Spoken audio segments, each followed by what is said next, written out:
नमस्कार, Bihar news room में आपका स्वागत है। मैं हूं अमृत उपाध्याय। आइए जल्दी से देखें आज की हेडलाइंस। बिहार एसडीजी कॉन्क्लेव 2026 संपन्न। विकसित बिहार एट 2047 की ओर बड़ा कदम।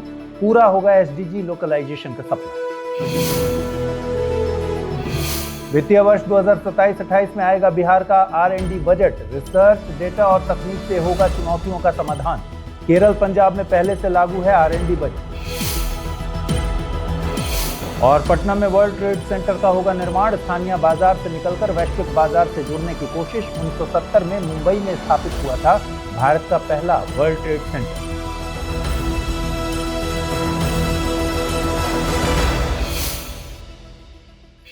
आइए शुरुआत करें। दोस्तों, जब किसी राज्य के सतत विकास की बात होती है तो इसका आकलन केवल आर्थिक आंकड़ों से नहीं होता, बल्कि इस बात से होता है कि विकास कितना समावेशी और टिकाऊ है। इसी मकसद को ध्यान में रखते हुए बिहार में एसडीजी कॉन्क्लेव 2026 का आयोजन किया गया, जो विकसित बिहार एट 2047 के संकल्प की दिशा में एक बड़ा कदम है। दरअसल संयुक्त राष्ट्र द्वारा 2015 में निर्धारित 17 एसडीजीज वर्ष 2030 तक गरीबी उन्मूलन, गुणवत्तापूर्ण शिक्षा, बेहतर स्वास्थ्य, लैंगिक समानता, स्वच्छ जल और पर्यावरण संरक्षण आदि का एक वैश्विक ढांचा प्रदान करते हैं। बिहार राज्य के लिए ये लक्ष्य इसलिए भी महत्वपूर्ण है क्योंकि 7 निश्चय और जल जीवन हरियाली जैसी राज्य सरकार की प्रमुख नीतियां सीधे तौर पर इन वैश्विक उद्देश्यों से जुड़ी हुई हैं। इसी कड़ी में कॉन्क्लेव के दौरान एसडीजी गाइड बुक्स और एक अवेयरनेस फिल्म दिखाई गई। साथ ही अर्थ एवं सांख्यिकी निदेशालय DES की नई वेबसाइट और डेटा लैब का शुभारंभ किया गया। ये डेटा लैब न केवल एविडेंस बेस्ड पॉलिसी मेकिंग को बल देगी, बल्कि योजनाओं की रियल टाइम मॉनिटरिंग भी सुनिश्चित करेगी। अंततः इन वैश्विक लक्ष्यों को पंचायत स्तर तक पहुंचाना ही असली चुनौती है और यही एसडीजी लोकलाइजेशन का मूल मंत्र भी है, जहां हर जिला और पंचायत अपने डेटा के आधार पर अपनी प्राथमिकताएं तय करें।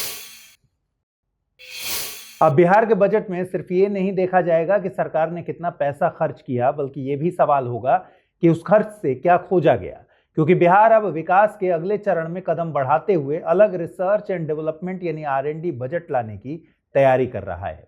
सवाल यह है कि R&D बजट आखिर है क्या? आसान शब्दों में अगर कहें तो ऐसा बजट जहां सिर्फ योजनाओं पर खर्च नहीं, बल्कि रिसर्च, डेटा और नई तकनीक के जरिए बेहतर परिणाम हासिल करने पर ध्यान दिया जाता है। इसका फायदा किसानों को बेहतर तकनीक, विद्यार्थियों को नई शोध सुविधाएं, मरीजों को बेहतर स्वास्थ्य समाधान और उद्योगों को नई संभावनाओं के रूप में मिल सकता है। हालांकि बिहार की ये पहल नई नहीं है। इससे पहले केरल और पंजाब जैसे राज्यों ने भी R&D बजट की दिशा में कदम बढ़ाए हैं। इन राज्यों का अनुभव बिहार के लिए ये सीख देता है कि रिसर्च को केवल संस्थानों तक सीमित रखने के बजाय उसे जमीन से जुड़ी समस्याओं के समाधान से जोड़ना होगा। बिहार पहले से ही जेंडर बजट, ग्रीन बजट और चाइल्ड बजट जैसी थीम आधारित बजट पेश करता रहा है। अब R&D बजट इसी सोच को आगे बढ़ाते हुए खर्च के साथ उसके परिणामों पर भी ध्यान देगा। यानी सवाल सिर्फ ये नहीं होगा कि पैसा कहां खर्च हुआ, बल्कि ये भी होगा कि उससे कौन सा नया समाधान और बदलाव सामने आया। हालांकि सबसे बड़ी चुनौती यही है कि सिर्फ अलग बजट बनाने से रिसर्च मजबूत नहीं होती। इसके लिए विश्वविद्यालयों, वैज्ञानिक जो संस्थान हैं, विशेषज्ञों और उद्योगों के बीच एक बेहतर तालमेल की जरूरत होती है। कुशल मानव संसाधन और मजबूत शोध ढांचे की भी जरूरत होगी, क्योंकि असली सफलता तब होगी जब शोध जमीन तक पहुंचे और उसका फायदा किसान, विद्यार्थी, मरीज और उद्योग तक दिखाई दे। दोस्तों, क्या आपको पता है भारत का सबसे पहला वर्ल्ड ट्रेड सेंटर मुंबई में 1970 में स्थापित हुआ था। 1970 में MVIRDC यानी M Visvesvaraya industrial research and development centre ने न्यूयॉर्क स्थित वर्ल्ड ट्रेड सेंटर की अवधारणा से जुड़कर भारत में पहला वर्ल्ड ट्रेड सेंटर स्थापित किया था। जब किसी राज्य की अर्थव्यवस्था स्थानीय बाजार से निकलकर वैश्विक बाजार से जुड़ने की कोशिश करती है तो उसे ऐसे संस्थागत मंचों की जरूरत होती है। इसी सोच के साथ अब पटना में वर्ल्ड ट्रेड सेंटर की योजना सामने आई है। और खास बात यह है कि पटना में WTC के निर्माण का प्रस्ताव खुद नेशनल बिल्डिंग कंस्ट्रक्शन कॉरपोरेशन ने रखा है। ध्यान दीजिए, NBCC ये दिल्ली के नौरोजी नगर स्थित वर्ल्ड ट्रेड सेंटर परियोजना के विकास में महत्वपूर्ण भूमिका निभा चुका है। इस परियोजना का शिलान्यास 2018 में तत्कालीन उपराष्ट्रपति एम वेंकैया नायडू ने किया था। यानी पटना कोई नया प्रोग्राम नहीं कर रहा, प्रयोग नहीं कर रहा, बल्कि उसी वैश्विक मॉडल को अपनाने की दिशा में कदम बढ़ा रहा है जिसे मुंबई और दिल्ली जैसे शहरों में डेवलप किया गया है। पर सवाल है कि WTC के भीतर आखिर होता क्या है। यह सिर्फ एक ऑफिस टावर नहीं है, यह एक ऐसा इकोसिस्टम है जिसमें निर्यात प्रोत्साहन कार्यालय, अंतर्राष्ट्रीय व्यापार मेले, विदेशी निवेशकों के लिए वन स्टॉप सुविधा केंद्र, कॉन्फ्रेंस एग्जीबिशन स्पेस और को वर्किंग हब इत्यादि शामिल होते हैं। सवाल यह भी है कि आखिर बिहार जैसे राज्य के लिए WTC कितना महत्वपूर्ण हो सकता है। पहला, बिहार लैंडलॉक्ड राज्य है, इसे निवेशकों तक पहुंचने के लिए एक संस्थागत मंच चाहिए। दूसरा, बिहार की अर्थव्यवस्था अब तक कृषि और प्रवासी श्रम पर निर्भर रही है। WTC मखाना, कृषि उत्पाद और लघु उद्योगों को सीधे वैश्विक बाजार से जोड़ सकता है। तीसरा, औद्योगिक निवेश, इलेक्ट्रॉनिक्स और नई तकनीकी परियोजनाओं की संभावनाओं आदि को देखते हुए बिहार को ऐसे संस्थागत मंच की जरूरत है।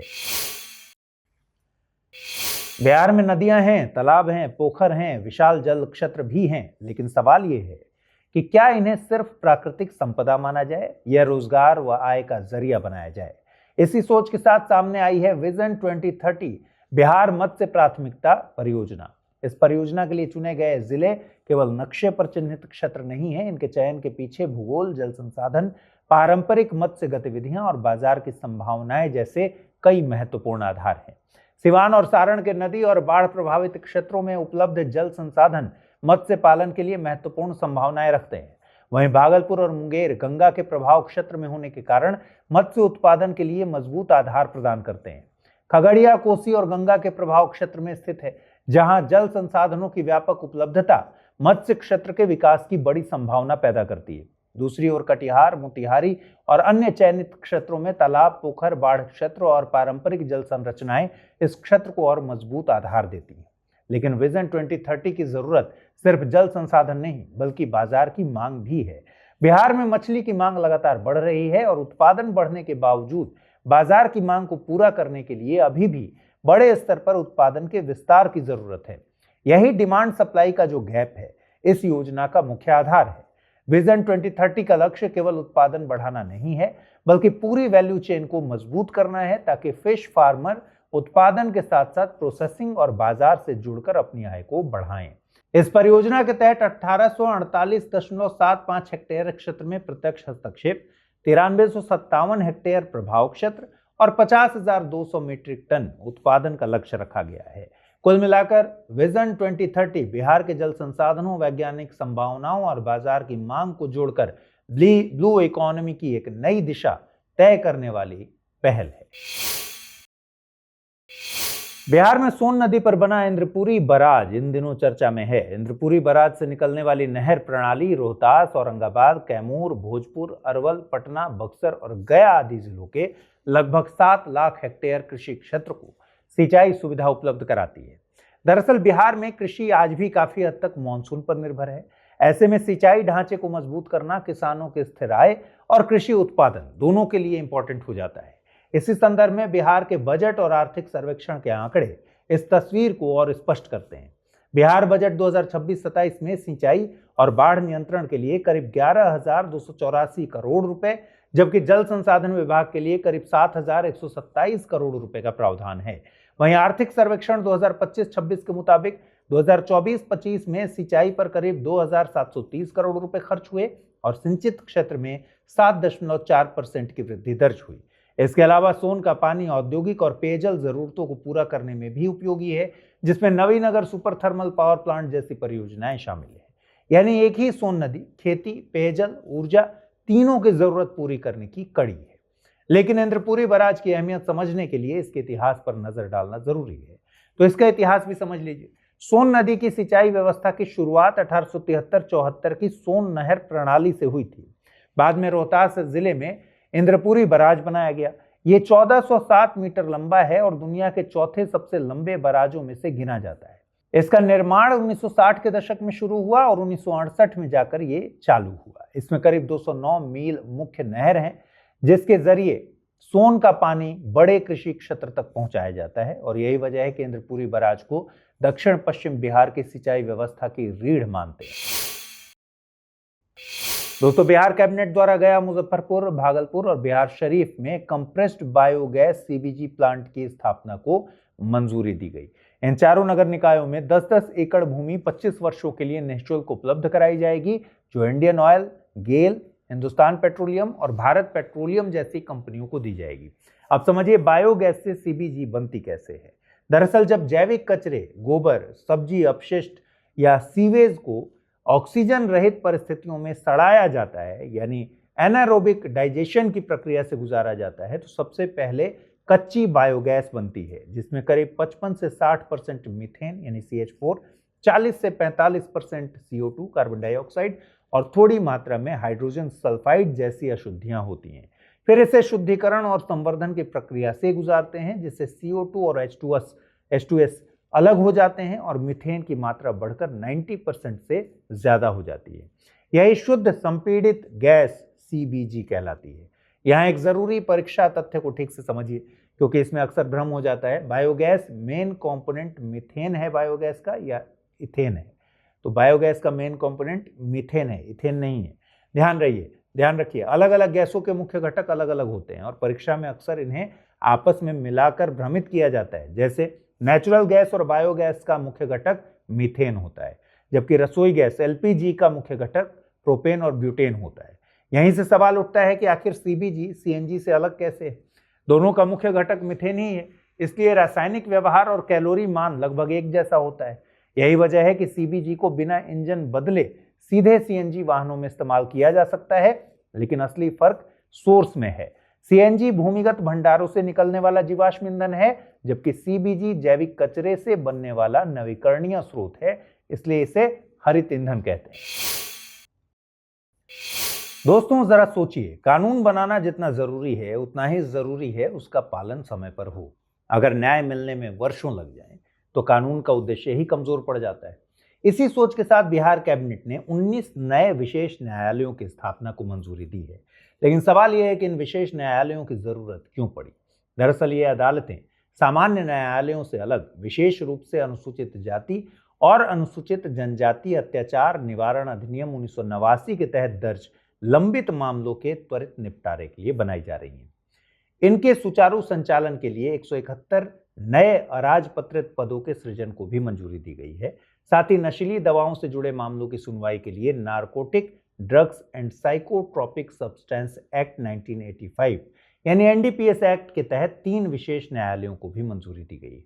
यानी सरकार की रणनीति केवल एक कानून तक सीमित नहीं है, बल्कि सामाजिक न्याय और गंभीर अपराधों से जुड़े मामलों के त्वरित निपटारे पर केंद्रित है। अब इस फैसले को संवैधानिक और न्यायिक व्यवस्था के नजरिए से समझ लेते हैं। अनुच्छेद 39 से राज्य को समान न्याय और निःशुल्क कानूनी सहायता सुनिश्चित करने का निर्देश देता है, जबकि सुप्रीम कोर्ट ने अनुच्छेद 21 के तहत त्वरित सुनवाई को न्यायपूर्ण प्रक्रिया का महत्वपूर्ण हिस्सा माना है। यानी SC/ST एक्ट के पीड़ितों को समय पर न्याय दिलाना केवल प्रशासनिक जरूरत नहीं, बल्कि संवैधानिक दायित्व भी है। यही वो बिंदु है जहां इस फैसले का वास्तविक महत्व सामने आता है। यह सिर्फ अदालतों की संख्या बढ़ाने का फैसला नहीं है, बल्कि जुडिशियल कैपेसिटी को लक्षित और संवेदनशील तरीके से मजबूत करने की दिशा में एक कदम है, क्योंकि न्याय व्यवस्था की मजबूती केवल अदालतों की संख्या से नहीं, बल्कि समय पर फैसले, प्रभावी सुनवाई और नागरिकों के भरोसे से तय होती है। गया जी में अब धार्मिक आस्था के साथ विकास की एक नई धारा भी आकार ले रही है। जिस फल्गु नदी से यह शहर सदियों से जुड़ा रहा, वही नदी अब विकास की एक नई कहानी में महत्वपूर्ण कड़ी बन सकती है। वजह है, गया जी में विकसित हो रहा है इंटीग्रेटेड मैन्युफैक्चरिंग क्लस्टर, जिसके लिए पानी की स्थायी व्यवस्था बहुत जरूरी है। इसी संदर्भ में 17 अगस्त 2026 को नई दिल्ली में वित्त मंत्री निर्मला सीतारमण की अध्यक्षता में हुई राष्ट्रीय औद्योगिक कॉरिडोर विकास और कार्यान्वयन ट्रस्ट यानी NICDIT की तीसरी शीर्ष मॉनिटरिंग अथॉरिटी बैठक में गया जी IMC के लिए जल आपूर्ति को मजबूत करने की दिशा में चर्चा हुई योजनाओं पर। इसी क्रम में सोन नदी के पानी को फल्गु नदी तक पहुंचाने की योजना सामने आई है और इसके तहत पाइपलाइन और नहर नेटवर्क के जरिए जल आपूर्ति की योजना बनाई जा रही है, ताकि गया जी IMC के लिए सड़क और जलापूर्ति जैसी बुनियादी सुविधाओं का विकास समय पर हो सके। इस पहल का असर 2 लेवल पर दिखाई दे सकता है। एक तरफ धार्मिक पर्यटन को आधार मिलेगा, दूसरी तरफ औद्योगिक गतिविधियों और रोजगार के अवसरों को बढ़ावा मिलेगा। एक जरूरी तथ्य ध्यान रखिए, फल्गु में पानी लाने की ये पहली कोशिश नहीं है। 2022 में विष्णुपद मंदिर के पास फल्गु नदी पर लगभग 334 करोड़ रुपए की लागत से गयाजी डैम बनाया गया, जिसे देश के सबसे लंबे रबर डैम में शामिल किया जाता है। यानी सोन फल्गु लिंक जैसी पहल केवल नदी जोड़ने की योजना नहीं, बल्कि गया के धार्मिक महत्व, औद्योगिक विकास और जल सुरक्षा को एक साथ जोड़ने की कोशिश है। जब गांधी मैदान में तिरंगे के साथ बिहार की तस्वीर उतरी तो यह सिर्फ झांकियों का प्रदर्शन नहीं था, बल्कि राज्य की बदलती पहचान की कहानी थी। कहीं आपदा के समय लोगों की सुरक्षा का संदेश था, तो कहीं महिलाओं की आत्मनिर्भरता, डिजिटल खेती और बिहार की समृद्ध ऐतिहासिक विरासत की झलक। 80वें स्वतंत्रता दिवस के इस आयोजन में झांकियों ने बताया कि बिहार अपनी परंपरा को संभालते हुए विकास के नए रास्तों पर आगे बढ़ रहा है। दरअसल स्वतंत्रता दिवस और गणतंत्र दिवस जैसे राष्ट्रीय आयोजनों से निकलने वाली झांकियां केवल आकर्षण का केंद्र नहीं होती, बल्कि इनके जरिए किसी राज्य की उपलब्धियों, योजनाओं, संस्कृति और भविष्य की दिशा को सामने रखा जाता है। इसी सोच के साथ गांधी मैदान में इस बार 13 विभागों की झांकियों ने बिहार के अलग अलग पहलुओं को प्रदर्शित किया। झांकी प्रतियोगिता में बिहार अग्निशमन सेवा ने पहला स्थान हासिल किया। इसकी थीम थी लपटों से लड़ना हमारा कर्तव्य है, मुस्कान लौटाना हमारा पुरस्कार। झांकी के जरिए यह संदेश दिया गया कि आग या किसी भी आपात स्थिति में समय पर मदद पहुंचाना लोगों की सुरक्षा के लिए कितना जरूरी है। इसमें 101 और 112 जैसे आपातकालीन नंबरों की जानकारी भी दी गई। दूसरे स्थान पर महिला और बाल विकास निगम की झांकी रही। इसमें बुनियाद केंद्र के माध्यम से दिव्यांगों और बुजुर्गों के लिए उपलब्ध सहायता और सेवाओं को दिखाया गया। वहीं कला और संस्कृति विभाग की ज्ञान भारतम झांकी तीसरे स्थान पर रही, जिसमें नालंदा, विक्रमशिला, बोधगया, वैशाली और पाटलिपुत्र जैसी बिहार की ऐतिहासिक धरोहरों की झलक दिखाई गई। कुल मिलाकर गांधी मैदान का यह समारोह सिर्फ स्वतंत्रता दिवस का आयोजन नहीं, बल्कि सुरक्षा, संस्कृति, महिला सशक्तिकरण, शिक्षा, कृषि, पर्यावरण और विकास की एक साथ दिखाई गई तस्वीर बना। इधर बिहार सरकार ने मुख्यमंत्री निजी नलकूप योजना के तहत वित्तीय वर्ष 2026-27 में 11,000 नए नलकूप लगाने को प्रशासनिक स्वीकृति दे दी है। आइए पहले समझते हैं कि इस योजना में है क्या खास।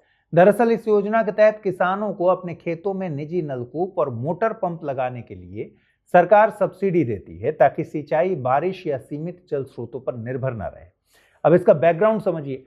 बिहार में 7 निश्चय की शुरुआत हुई थी 2015 में। इसके दूसरे चरण यानी 7 निश्चय 2 जो 2020 से 2025 के लिए था, इसमें तीसरे निश्चय के रूप में हर खेत तक सिंचाई का पानी को शामिल किया गया और इसी निश्चय के अंतर्गत मुख्यमंत्री निजी नलकूप योजना लागू की गई। आंकड़ों में देखें तो पहले से स्वीकृत 35,000 नलकूपों के लिए 266 करोड़ रुपए का प्रावधान है। वित्तीय वर्ष 2026-27 में अतिरिक्त 11,000 नलकूपों के लिए 83.6 करोड़ रुपए की स्वीकृति दी गई। यानी अब कुल 46,000 निजी नलकूप लगेंगे, जिनसे करीब 2.3 लाख हेक्टेयर कृषि भूमि को फायदा मिलेगा। यहाँ आपके लिए एक स्पष्टता जरूरी है। दिसंबर 2025 में कैबिनेट ने 7 निश्चय 3 जो कि 2025 से 2030 के लिए, इसको भी मंजूरी दे दी है, जिसमें आय रोजगार दोगुना करने के लक्ष्य के साथ कृषि रोड मैप और सिंचाई का भी जिक्र है। लेकिन 11,000 नए नलकूपों वाला यह ताजा फैसला 7 निश्चय 3 का नहीं, बल्कि 7 निश्चय 2 के उसी पुराने हर खेत तक सिंचाई का पानी निश्चय का विस्तार है। इसलिए एग्जाम में इन दोनों को अलग अलग रखिएगा। आइए अब जल्दी से देखते हैं इस बुलेटिन का खास segment, person of the week. इतिहास कभी कभी किसी एक व्यक्ति की जिद से करवट ले लेता है। चंपारण सत्याग्रह की कहानी भी ऐसी ही एक जिद से शुरू होती है। एक साधारण किसान राजकुमार शुक्ल, जिनके जिद से अपने निजी दर्द को उन्होंने हजारों किसानों की सामूहिक आवाज में बदल दिया। सोचिए, अगर उस दिन शुक्ल जी हार मान लेते तो शायद ये कहानी लिखी ही न जाती। चंपारण में उस समय किसानों पर नील की खेती का दबाव था। 3 कट्ठिया व्यवस्था के अंतर्गत किसान को अपनी जमीन के 20 कट्ठों में से 3 कट्ठे हिस्से पर नील उगाना पड़ता था। ऊपर से तरह तरह के अवैध कर वसूले जाते थे। पर सवाल यह था कि शिकायत तो सबकी थी, लेकिन आवाज किसके पास पहुंचे। यहीं से शुरू होती है राजकुमार शुक्ल की असली भूमिका। स्थानीय स्तर पर शिकायतें पहले भी उठी, पर कोई स्थायी हल नहीं निकला। तब उन्होंने तय किया कि किसी ऐसे व्यक्ति को चंपारण लाना होगा जिसकी बात सरकार और देश दोनों ध्यान से सुने। उन्होंने महात्मा गांधी को चुना। 1916 के लखनऊ कांग्रेस अधिवेशन में वे गांधी जी से मिले और चंपारण आने का आग्रह किया। गांधी जी तत्काल तैयार नहीं हुए, लेकिन यहीं राजकुमार शुक्ल की सबसे बड़ी विशेषता सामने आती है कि वे पीछे नहीं हटे। गांधी जी जहां जहां गए, शुक्ल जी एक ही आग्रह दोहराते गए, चंपारण चलिए। अंततः गांधी जी ने समय दे दिया। अप्रैल 1917 में गांधी जी शुक्ल जी के साथ पटना पहुंचे। मुजफ्फरपुर में जेबी कृपलानी ने स्वागत किया। आगे चलकर राजेंद्र प्रसाद, ब्रजकिशोर प्रसाद और रामनवमी प्रसाद जैसे साथी भी जुड़े। गांधी जी का उद्देश्य स्पष्ट था, पहले तथ्य जानना, फैसला बाद में। मुजफ्फरपुर से चंपारण पहुंचकर उन्होंने किसानों के बयान लेने शुरू किए, उनसे पूछना शुरू किया।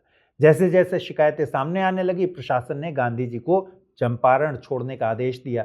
अब कहानी सिर्फ नील बनाम किसान नहीं रही, यह बन गई औपनिवेशिक कानून बनाम गांधी का नैतिक प्रतिरोध। गांधी जी ने इनकार कर दिया। 18 अप्रैल 1917 का वो दिन जब गांधी जी को खुद कानून तोड़ने के जुर्म में अदालत जाना पड़ा। मोतिहारी की अदालत में गांधी जी ने कानून तोड़ना स्वीकार किया, पर इसे अंतरात्मा की आवाज बताया।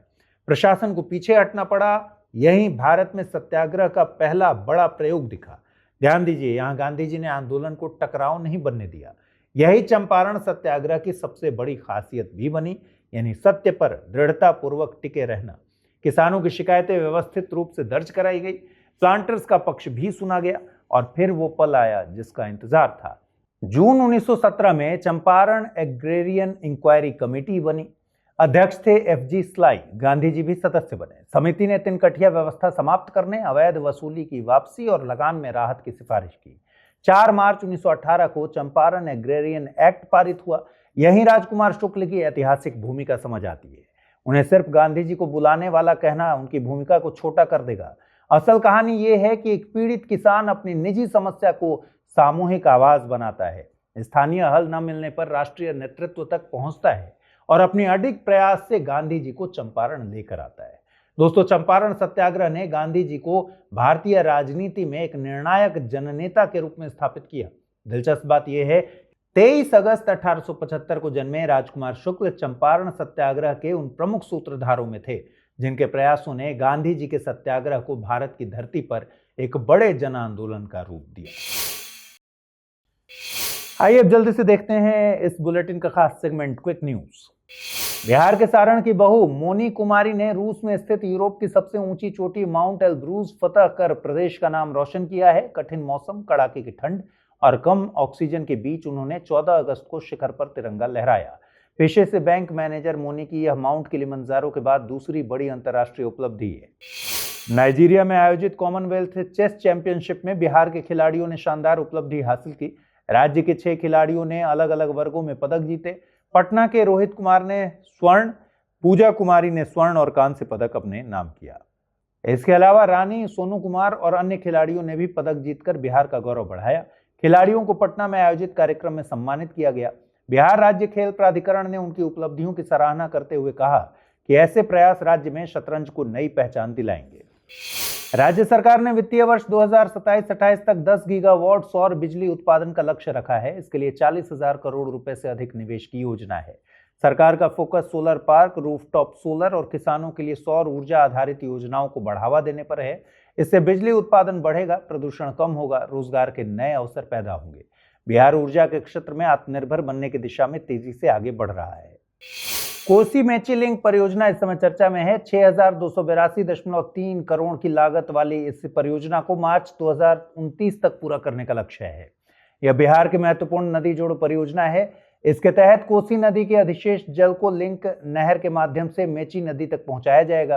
कोसी नदी को बिहार का शोक कहते हैं, जबकि मेची नदी महानंदा नदी की सहायक नदी है। इस परियोजना का उद्देश्य सिंचाई सुविधा बढ़ाना, बाढ़ की समस्या को कम करना और उत्तर पूर्वी बिहार के कृषि क्षेत्र को लाभ पहुंचाना है। आइए अब जल्दी से देखते हैं आज के बुलेटिन पर आधारित सवाल। पहला सवाल है मेंस के लिए। हाल ही में पटना में वर्ल्ड ट्रेड सेंटर के निर्माण का प्रस्ताव सामने आया है। बिहार जैसे लैंडलॉक्ड राज्य के लिए इसके आर्थिक महत्व का मूल्यांकन कीजिए तथा राज्य में निर्यात, बुनियादी ढांचे और औद्योगिक निवेश को बढ़ावा देने में इसके प्रभाव की व्याख्या कीजिए। अब आइए जल्दी से देखें प्रीलिम्स के लिए कौन से सवाल बनते हैं। हाल ही में बिहार में आयोजित SDG कॉन्क्लेव 2026 के संदर्भ में निम्नलिखित में से किस या किन पहलों का शुभारंभ किया गया। अर्थ एवं सांख्यिकी निदेशालय DES की नई वेबसाइट का शुभारंभ, रियल टाइम मॉनिटरिंग हेतु डेटा लैब का शुभारंभ, एसडीजी मार्गदर्शिका पुस्तकों का विमोचन और जागरूकता फिल्म की स्क्रीनिंग। उपर्युक्त में से एक से अधिक या फिर ऑप्शन ई प्रयास नहीं किया गया। अगला प्रश्न है विजन 2030 बिहार मत्स्य प्राथमिकता परियोजना का मुख्य लक्ष्य क्या है? राज्य में मछली उत्पादन को बढ़ावा देना, दूसरे राज्यों से मछली खरीदना, नदियों में मछली पकड़ने पर रोक लगाना। उपर्युक्त में से एक से अधिक या फिर ऑप्शन ई प्रयास नहीं किया गया। अगला प्रश्न है पटना में WTC बनाने का मुख्य उद्देश्य क्या है? बिहार के सामानों को दुनिया के बाजार से जोड़ना, केवल नए पार्क बनवाना, दूसरे राज्यों से अनाज खरीदना। उपर्युक्त में से एक से अधिक या फिर ऑप्शन ई प्रयास नहीं किया गया। अगला ऑप्शन है हाल ही में चर्चा में रहा R&D यानी रिसर्च एंड डेवलपमेंट बजट अलग से पेश करने की तैयारी करने वाला बिहार देश का कौन सा राज्य बनने जा रहा है? पहला, दूसरा, तीसरा। उपर्युक्त में से एक से अधिक या फिर ऑप्शन ई प्रयास नहीं किया गया। अगला प्रश्न है दक्षिण पश्चिम बिहार की सिंचाई व्यवस्था की रीढ़ माना जाने वाला इंद्रपुरी बराज किस नदी पर निर्मित है? गंगा नदी, सोन नदी, पुनपुन नदी। उपर्युक्त में से एक से अधिक या फिर ऑप्शन ई प्रयास नहीं किया गया। अगला प्रश्न है गैसों के मुख्य घटकों के संदर्भ में निम्नलिखित युग्मों पर विचार कीजिए। बायोगैस मीथेन, प्राकृतिक गैस मीथेन, LPG प्रोपेन एवं ब्यूटेन। कौन से कथन सत्य हैं? केवल 1 और 2, केवल 2 और 3, 1, 2 और 3। उपर्युक्त में से एक से अधिक या फिर ऑप्शन ई प्रयास नहीं किया गया। अगला प्रश्न है बिहार सरकार द्वारा 19 नए विशेष न्यायालयों की स्थापना का मुख्य उद्देश्य क्या है? अनुसूचित जाति अनुसूचित जनजाति अधिनियम के तहत दर्ज मामलों का त्वरित निपटारा करना, पर्यावरण संरक्षण से जुड़े मुद्दों की सुनवाई करना, व्यापारिक विवादों का तुरंत समाधान करना। उपर्युक्त में से एक से अधिक या फिर ऑप्शन ई प्रयास नहीं किया गया। अगला प्रश्न है हाल ही में चर्चा में रही सोन फल्गु लिंक परियोजना का प्राथमिक उद्देश्य क्या है? गया जी में औद्योगिक क्लस्टर के लिए स्थायी जल आपूर्ति सुनिश्चित करना, पटना में बाढ़ नियंत्रण के लिए नहर का निर्माण करना, सोन नदी पर नया रबर डैम बनाना। उपर्युक्त में से एक से अधिक या फिर ऑप्शन ई प्रयास नहीं किया गया। अगला प्रश्न है पटना के गांधी मैदान में आयोजित 80वें स्वतंत्रता दिवस समारोह की झांकी प्रतियोगिता में किस विभाग या सेवा ने प्रथम स्थान हासिल किया? महिला एवं बाल विकास निगम, बिहार अग्निशमन सेवा, कला और संस्कृति विभाग। उपर्युक्त में से एक से अधिक या फिर ऑप्शन ई प्रयास नहीं किया गया। तो आज बिहार न्यूज रूम में फिलहाल इतना ही। आपको यह कार्यक्रम कैसा लगा मुझे जरूर कमेंट सेक्शन में बताइएगा। पिछले हफ्ते जो सवाल मैंने पूछे थे उनके जवाब आपको स्क्रीन पर दिखेंगे। इस सप्ताह जो मैंने सवाल पूछे हैं उनके जवाब आपको कमेंट सेक्शन में देने हैं। इस बुलेटिन की PDF अमृत उपाध्याय 007 टेलीग्राम चैनल पर और साथ ही एडुटेरिया के ऑफिशियल टेलीग्राम चैनल पर आपको मिलती है। ख्याल रखिए अपना। अगले हफ्ते मुलाकात होगी। ठीक से पढ़ाई कीजिए। नमस्कार।